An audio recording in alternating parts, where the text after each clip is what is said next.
Nemesis at Alton Towers is known for being one of the most, if not the most intense coaster in the world, and it lives up to that hype. It's also known as one of the best inverts in the world, and it definitely is. I wouldn't say it's the best, but it sure is up there on my rankings. Even just looking at this coaster, it's so mind-blowing on how it dives through all the trenches and has great low to the ground elements. Actually, Alton Towers has this rule when they can't build over the tree line, so they took advantage of that and built trenches where this ride goes through. An example is that the height is 42 feet tall, but the drop is 104 feet because of the trenches. The whole ride really is a terrain coaster, and it sure does pack a punch. So today I'll be giving you my full thoughts on this coaster and the pros and cons in my opinion. So the stats are very solid, especially with that drop. So it is 42 feet tall, 50 miles per hour, has a total inversions of 4, and has a track length of 2,349 feet. Now, like I said earlier, this coaster had a ton of hype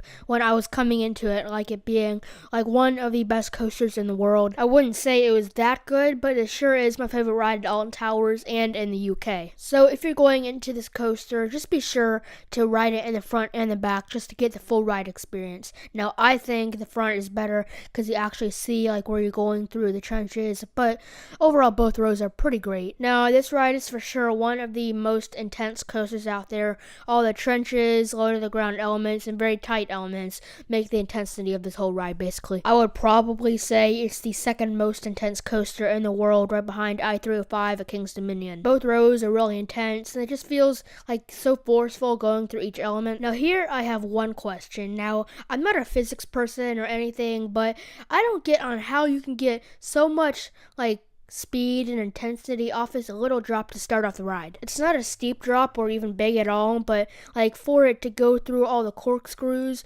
like the one corkscrew and helix before like you go through the second drop is pretty cool actually. Now let's just take a second to admire on how great the theming is on this coaster.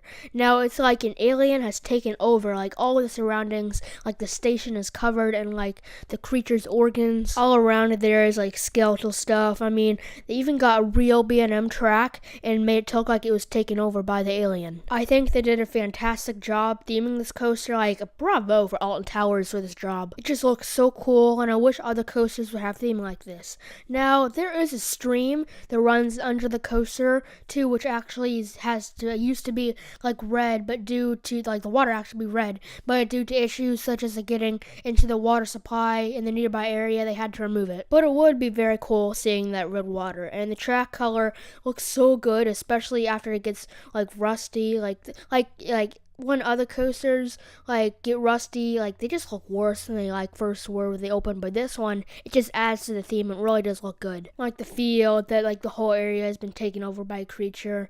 Now, like one downside, it is a fairly short ride, but I bet that because they had like no more space to actually like use like this ride takes like all the trench spots, so there would actually be no area for more track to go. But it still fits in a lot of elements on this ride. Now, talking about the layout, has a very solid layout. The 4 inversions are great and all, mostly low to the ground, which adds to the intensity. But there are also 2 helixes, which on any other coaster, mostly, it probably wouldn't be that good. But on Nemesis, these helixes are great. You're just speeding through them. Now, Strap-Up's review, is it a little overrated? Maybe, yeah. But the whole ride experience as a whole is great, which leads us to the final score, and I'll be giving Nemesis a 9 out of 10. It's one of the best inverts in the world, and I bet it'll stay that for a long time. So hope you guys enjoyed this video. Make sure to subscribe, hit that bell icon to get notified when I post a new video. It helps a lot, and I'll see you guys later.